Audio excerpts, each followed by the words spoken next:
thrilling tale of threonine, how it was found to be an essential amino acid, and, well, what does that even mean? So humans have 20 main proteinogenic amino acids, so 20 main protein building blocks that we piece together in different combinations to give us different proteins. We can also use these building blocks to do things like make hormones, make other molecules, and we need all of these amino acids. They're all essential to our functioning body, but only some of them are dietarily essential, meaning that we can't make them ourselves in our body. We don't have the metabolic pathways to make them from other metabolites.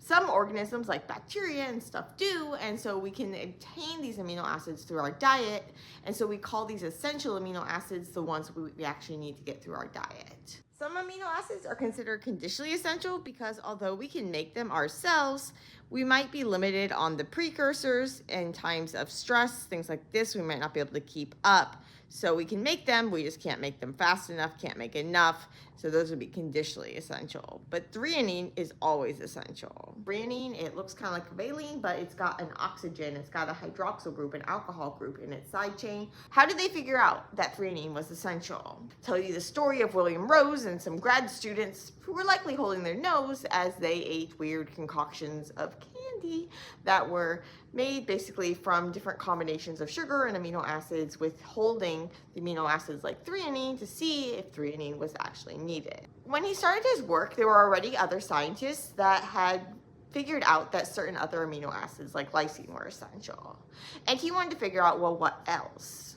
And he's like, I'm going to do this in this controlled fashion. Rather than just having these diets that are kind of like deficient in various amino acids but are coming from natural protein sources, let me go and I'm going to mix together purified amino acids. So all the amino acids that we've identified, let's mix these together in different combinations, withholding one at a time and seeing what these rats need in order to survive. Which mixtures can they survive on? And what they found was that all like the known amino acids and stuff that they were mixing together, they weren't enough to sustain the rats, but the protein extract from milk, casein extract, was like enough. And so what was different between these two mixtures?